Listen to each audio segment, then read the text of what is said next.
क्या बात है, ये मरना क्या आप लगाए हुए हो? कौन है, क्या है, क्या विपत्ति है, क्यों आर्तभाव से रो रहे हो?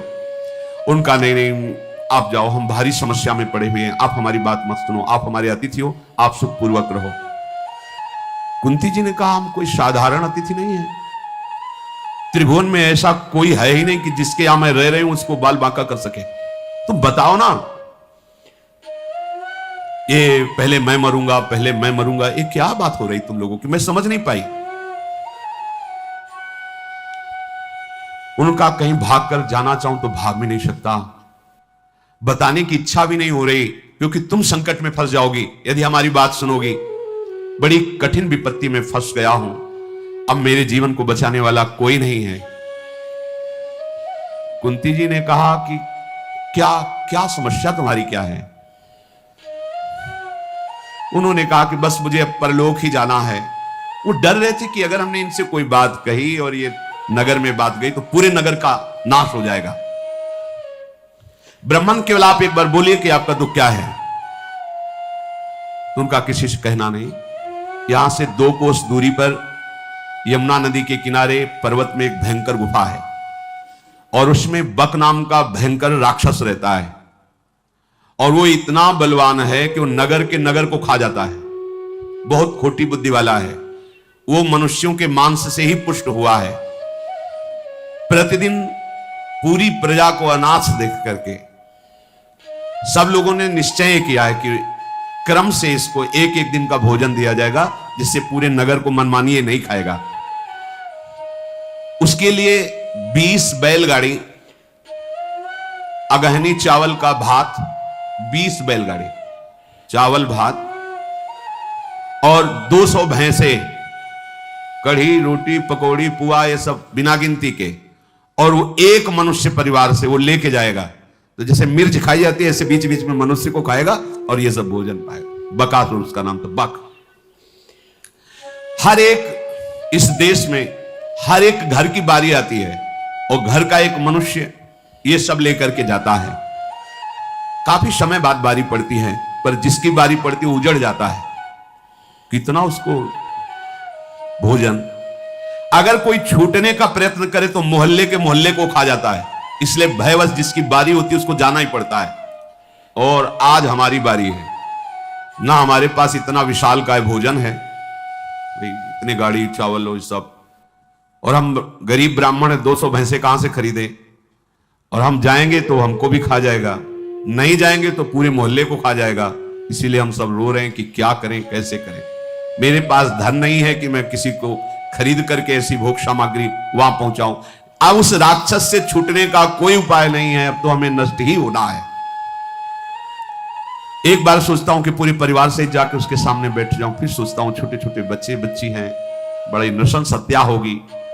कुंती बोली, आपने पहले क्यों नहीं बता दिया? आपको बिल्कुल विषाद नहीं करना चाहिए। तुम्हारे तो 1 पुत्र है, मेरे 5 पुत्र हैं, 1 दिया। तुम चिंता मत करो, हमारे 5 पुत्र हैं, हमने 1 पुत्र दिया, आपके लिए दिया।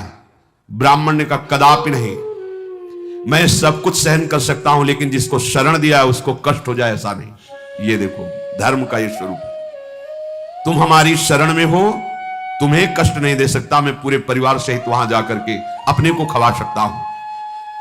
कुंती जी ने कहा, ब्रह्मा ने, हमारे बेटा ऐसे बेटे नहीं हैं। तुमको बताऊं, जो बेटा आज रुक गया है ये मंत्रवेत्ता है, ये जादू जानता है। ब्राह्मण को सरल भाषा में समझाया, वो अपने मंत्र से दैत्य को वश में करके मार डालेगा, बस किसी से कहना नहीं, तुम किसी से नहीं कहना। ब्राह्मण को लगा कि वो मंत्र तो हम भी सीख लेंगे, तो बोले वो मंत्र जल्दी किसी को सिखाया नहीं जाता, सिखाने पर उतना लाभ भी नहीं मिलेगा, मेरे बेटे को आता है। अब ब्राह्मण बड़ा प्रसन्न हो गया। कुंती जी ने कहा, कुछ खीर पुआ तैयार करवा लो, भैंसे वैसे तो रहने दो, क्योंकि जो ले जाएगा उसी के लिए भी तो चाहिए। अब वहां जब 20 गाड़ी चावल तैयार करना था तो अपने हिसाब से उसने भोजन, भीम से कहा कि बेटा हमारा धर्म है, जो विपत्ति में फंसा हो उसको सहयोग करना। देखो, परहित सरिस धर्म नहीं भाई। अगर कोई बहुत बीमार पड़ा है और उसकी सेवा करने वाला कोई नहीं, यदि आप उसको दवा देते हैं, सेवा करते हैं, तो बहुत बड़ा पुण्य होगा, ये भगवान की बड़ी सेवा हो जाएगी। कोई वृद्ध है उसको आप सुविधा दोगे, भोजन दो, बड़ा मंगल होगा, भगवान इससे बहुत जल्दी कोई विपत्ति में फंसा है उसका सहयोग कर दीजिए बिना किसी लाभ की आकांक्षा किए। वो ब्राह्मण प्रसन्न हो गया। भीमसेन ने कहा, मां आप निश्चिंत रहना, आप चिंतित मत होना। इतने में युधिष्ठिर जी आ गए। भीमसेन की आकृति को देख के ही पता चल गया। कुंती जी से कहा, ये कुछ करना चाहता है, इसके चेहरे से पता चल रहा है, इसने क्या ठान लिया है। तो कुंती जी ने कहा कि मेरी आज्ञा से ब्राह्मण के घर में ऐसा संकट आ गया है, तो मां ये असह्य और दुष्कर साहस है, भला आप अपने पुत्र को ऐसी जगह क्यों भेज रही हैं। उनका बेटा, जिसका कहीं थोड़ा भी अगर सुख लिया जाए तो बदले में उसको बहुत सुख देने का विधान करना चाहिए। ऐसे धर्मात्मा पर अगर एक बार किसी ने तुम्हें संकट में पानी भी पिला दिया है तो कृतज्ञ रहना चाहिए। पर आजकल न सत्संग न शास्त्रों का स्वाध्याय, जो तुम्हारा हित करे उसी के गले में छुरी चला दे, ऐसा स्वभाव बन रहा है लोगों का। पर ऐसा नहीं होना चाहिए। आश्चर्य होता है, जिस मां ने अपने हृदय में इतना वात्सल्य रख करके जब हम लघु शंका कर देते हैं तो अपना गीले पे लेट जाती है, हमें सूखे पे। वो अपने वक्षा स्थल का दूध पान कराकर हमें बड़ा करती है, और जब वो वृद्धावस्था को जाती है, उसकी सेवा का समय होता है, तो अपनी बहू को लेकर देश विदेश घूमते हैं, उस मां की कोई परवाह नहीं करते। हाँ, बहुत धन हुआ तो अनाथालय में, वृद्धा आश्रम में भेज दिया, लेकिन सोचो उस समय उसे प्रेम की आवश्यकता है, धन की नहीं। उसे उसी दुलार की आवश्यकता है जिस दुलार से तुम्हें पाला। बहुत बुद्धि निकृष्ट भाव को प्राप्त हो जाती है। वो अपने माता पिता को ऐसे नहीं करना चाहिए। भाई, आगे चलकर तुम भी वही बनने वाले हो, तुम भी वृद्ध होने वाले हो कि तुम्हारा लड़का अमेरिका में रहेगा, फोन से बात भी नहीं करेगा। जैसे तुम आचरण करोगे वैसा ही बर्ताव तुम्हारे साथ होगा। वृद्धों की सेवा करना ये सबसे बड़ी तपस्या है, क्योंकि जब आप सेवा करोगे तो कटुवचन भी बोलेंगे, आपको सहना होगा। सहन करके उनकी सेवा कर ले गए तो वही तुम्हारे उत्तम लोकों की प्राप्ति का कारण होगा। तो बेटा, मैं ये देख सकती हूं कि देवराज वज्रपाणी इंद्र की भी सामर्थ्य नहीं कि मेरे बेटा भीम को परास्त कर दें। इसलिए मैंने किसी लोभ से या ज्ञान से या मोह से नहीं, धर्म के द्वारा सत्य का विचार करके ब्राह्मण की रक्षा के लिए भीमसेन को आदेश किया है। युधिष्ठिर ने कहा, मां आपका निश्चय सत्य है, आपको यत्न पूर्वक ब्राह्मण की रक्षा करने का जो भाव आया है मैं स्वीकार करता हूं। बिना युधिष्ठिर की अनुमति के कोई कार्य नहीं होता था। अब ब्राह्मण की रक्षा के लिए भीमसेन ने मां को प्रणाम किया। ब्राह्मणों को जो उनके घर में रहते थे उनको दाहिने करके प्रणाम मुद्रा में होकर वो सब सामग्री लेकर गए, उसकी गुफा के सामने दहाड़ लगाई और बैठकर पुआ पूरी खीर जो ब्राह्मण ने बना दिए थे खाने लगे। और वो निकला राक्षस, उसने देखा कि ये मेरे लिए लाया हुआ भोजन तो स्वयं चट कर रहा है, वो वैसे वैसे तो दिखाई नहीं दिए। बहुत क्रोधित हुआ। भीमसेन भोजन कर रहे थे, आया और दोनों हाथ से घूंसा बांधकर भीमसेन की पीठ पर प्रहार किया। भीमसेन पाते रहे, बार बार वो प्रहार करता, वो बोले भी नहीं, पा लिए। उसने एक बड़ा वृक्ष उखाड़ा और भीमसेन पर प्रहार किया, वृक्ष चूर, भीमसेन पा रहे। जब पा चुके, आचमन किए, तब लौट करके उसकी तरफ हेरे। वो दैत्य बक दांतों से उठ चबा रहा था, ऐसा लग रहा था कि भीमसेन को खा जाएगा, बड़ा क्रूर स्वरूप। भीमसेन हंसने लगे और उसने कहा कि देखो, तुमने अभी तक मनुष्यों को खाया है, आज तुम्हारे दांतों को पता चलेगा कि तुम किस मनुष्य के चक्कर में पड़े हो। भीमसेन पर वो वृक्ष का प्रहार करना ही चाहता था कि वृक्षों को पकड़कर एक मुष्टिका का प्रहार, उसके जो बड़े बड़े दांत थे ना, बाहर आ गए। कुपित राक्षस ने भीमसेन को बाएं हाथ से बांधकर मारने की कोशिश की। महाबाहु भीमसेन ने उस विशाल राक्षस को उठा के पटक दिया और उसकी छाती पर दोनों हाथ से प्रहार किया, बेहोश हो गया।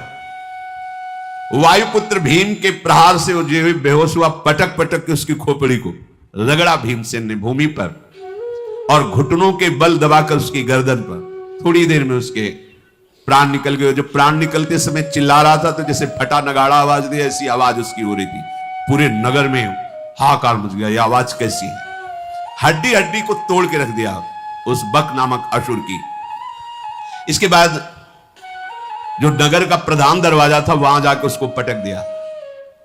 हाथ पैर धोकर सरोवर से शांत होकर के आए और ब्राह्मण से कहा, चैन से रहो, अब कभी कोई नंबर नहीं आएगा। उसको ऐसी जगह पहुंचा दिया है कि अब पूरा नगर सुखपूर्वक रहे। सवेरा होते ही जो लोग बाहर नगर के निकले, देखा वो राक्षस मरा हुआ। बहुत प्रसन्न हुए, पर सबने जानने की कोशिश की किसने मारा, पर किसी को पता नहीं चला। इसलिए सबको लगा कि सबकी रक्षा करने वाले भगवान ने इसे मार करके हम लोगों की रक्षा की। बहुत खुशी हुई। हर दिन एक आदमी इतना भोजन लेकर जाए, उसको भी वो खा जाए, पूरा नगर भयभीत रहता था। ब्राह्मण परिवार ने कुंती जी से हाथ जोड़कर कहा कि आपकी कृपा से हम क्या, हमारा पूरा नगर दुख से बच गया है। कुंती जी ने कहा यहां से चलो, यहां रुकना ठीक नहीं है, क्योंकि यहां अतिथिजन आते रहते हैं। किसी को अगर पैसा पता चला तो कौरवों को पता चल जाएगा कि इस तरह का बल विक्रम तो केवल पांडवों में ही है, फिर हम विपत्ति में फंस जाएंगे। ऐसा सोच ही रहे थे कि उसी समय एक ब्राह्मण देवता के घर एक ऋषि पधारे। वो जाने को उद्यत ही थे। उस रात उन ऋषि के लिए रुक गए। तो ऋषियों ने पांडवों को उपदेश किया कि एक बहुत बड़ा स्वयंवर हो रहा है महाराज द्रुपद के यहां, और आप जैसे महारथियों को देखकर मुझे लगता है कि वहां जाना चाहिए आपको। उस कुमारी का नाम द्रौपदी अर्थात कृष्णा है, और वो यज्ञ कुंड से प्रकट हुई है, किसी स्त्री से नहीं। और उनके एक भाई हैं धृष्टद्युम्न, वो बहुत ही बलवान है।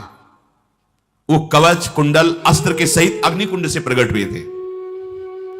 पांडवों ने कहा ये तो बड़े आश्चर्य की बात है, अग्निकुंड से कैसे बालक और बालिका का प्रादुर्भाव हुआ। वो ऋषि नहीं जानते कि पांडव हैं। तो उनका तुमने सुना होगा, जिस समय द्रोणाचार्य जी ने पांडवों और कौरवों को धनुर्विद्या में पारंगत कर दिया, तो गुरुदक्षिणा में मांगा था कि द्रौपद को बंदी बनाकर उनके चरणों में लाया जाए। तो और तो कोई नहीं कर पाया, पर अर्जुन ने ऐसा ही किया। जब द्रुपद को बंदी बना के उनके चरणों में डाला द्रोणाचार्य के, तो उन्होंने बहुत ही कट वचन कहे कि तुम कहते थे कि राजा का मित्र भिखारी नहीं हो सकता, तो देख मैं वही भिखारी हूं। तुझे अब अपने चरणों में, अब बोल तेरे प्राणों को माफ करूं, या तू मित्रता को स्वीकार करता है या दंड दूं। तो द्रुपद ने कहा कि आप जैसे दयालु ब्राह्मण को पाकर के मैं धन्य हुआ, मैं मित्रता स्वीकार करता हूं। तो आधा राज्य तू कर, आधा राज्य मेरा। उस दिन से द्रुपद इस बात से जल रहे थे कि इस ब्राह्मण को मैं अस्त्र शस्त्रों से तो परास्त नहीं कर सकता, इसके लिए मुझे कोई ब्रह्म ऋषि का हाथ चाहिए, तपस्वी भजनानंदी का, जिससे मैं इस तपस्वी द्रोणाचार्य जी का विनाश कर सकूं। अंदर द्वेष भाव। बदला लेने के लिए वो गंगा किनारे, यमुना किनारे, नर्मदा किनारे बहुत भ्रमण किए कि कोई ऐसा तपस्वी मिले जो हमारी बात मान जाए। उपयाज और याज नाम के दो तपस्वी ब्राह्मण तपस्या में बहुत बढ़े चढ़े थे। उनको देखा द्रुपद ने, वो बड़े प्रभावशाली थे। वो सदैव वेदों के स्वाध्याय में, सिद्धांत पालन में थे, काश्यप गोत्र के थे, बड़े तेजस्वी थे। द्रुपद ने उनके समीप पहुंचकर प्रणाम किया और देखा कि इनका तप और व्रत इतना जोर का बढ़ा हुआ है कि अगर ये हमारा सहयोग कर देंगे तो मैं द्रोणाचार्य के वध का उपाय कर सकता हूं। जाकर के कहा कि मैं 10 करोड़ गायें सेवकों के साथ आपको प्रदान करता हूं, आप स्वीकार कीजिए। उन्होंने कहा ऐसे कैसे तुमने दान की बात कह दी, कुछ तो कारण होगा, इतना बड़ा दान। द्रुपद ने कहा मैं द्रोणाचार्य को मारने वाला पुत्र पैदा करना चाहता हूं। उन्होंने कहा तुम्हारा निश्चय गलत है, हमारे यहां पूर्ण होने वाला नहीं। अपनी ये सब दान पुण्य की बातें कहीं और चलाइए। द्रुपद ने देख लिया था कि काम इन्हीं से बनेगा, क्योंकि सामर्थ्य में है। जो दाना करे अपने को छुपाए, उसमें सामर्थ्य होती है। 1 वर्ष तक दैन्य होकर उनकी सेवकाई में रहे, रोज प्रार्थना करते हैं। बड़े भाई ने कहा हमारी तरफ से ना है, पर मुझे पता मेरा भाई छोटा थोड़ा लोभी प्रवृत्ति, उसे राजी कर लो तो ठीक हो जाएगा, तुमको उसी के पास जाना चाहिए। वो कार्य का विचार करके छोटे भाई याज मुनि के पास गए और 80,000 गौ में भेंट की, प्रणाम किया। वो इतने में खुश हो गए। क्या चाहते हो? मेरा वैर द्रोणाचार्य से आंतरिक है, मैं उनका विनाश चाहता हूं। हां, मेरे मंत्र में इतनी सामर्थ्य है कि मैं ऐसा कर सकता हूं कि द्रोणाचार्य का विनाश हो जाए।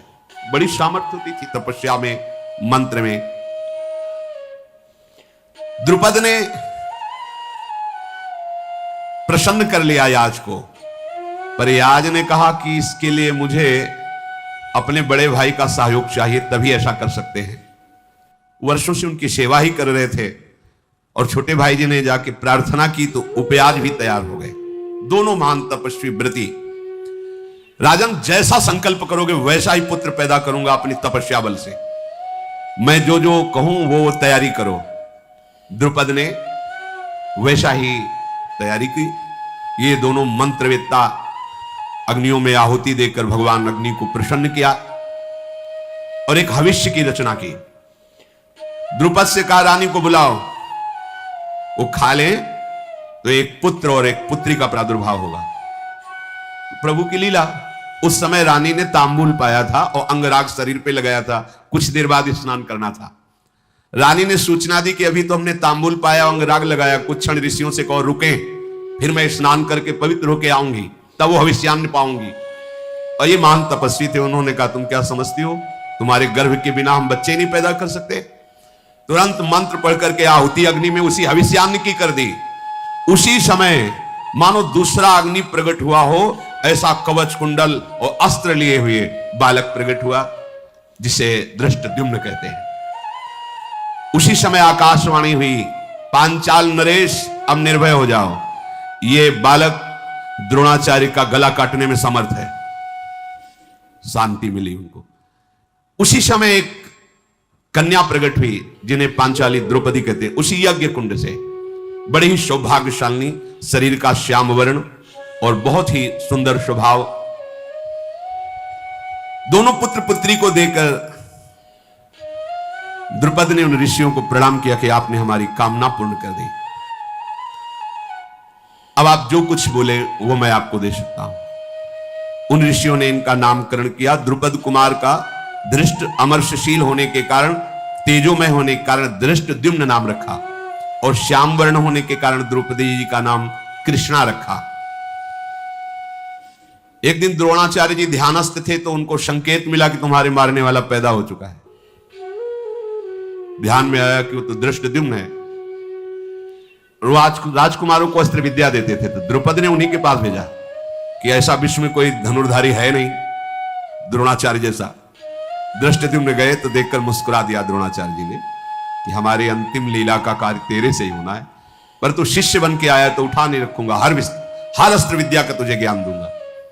पूज्य स्वामी श्री मग्नानंद सरस्वती जी सेनपुर एक बाबा जी के वेश में कुल्हाड़ लेकर के वहां आया, बड़ा उपद्रवी स्वभाव का था। तो पूज्य महाराज जी रोज उसे दूध पिलाते थे। बड़े बड़े संत उनके ब्रह्मानंद में मगन शिष्य थे, वो सोचते ऐसा प्यार तो किसी को किया ही नहीं। एक दिन 2 बजे बाबा सरकार, 2 बजे संतों का नियम है उठ जाना, जो पूर्व के हमारी साधुता की प्रणाली है।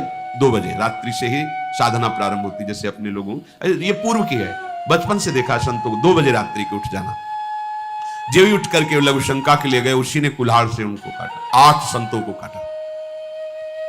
जो काटने आया उससे ऐसा व्यवहार कर, जानते थे वो सर्वज्ञ थे, उसी को दूध पिला। द्रोणाचार्य जी जान रहे हैं कि यही हमारा गला काटेगा, पर सब विद्या दी।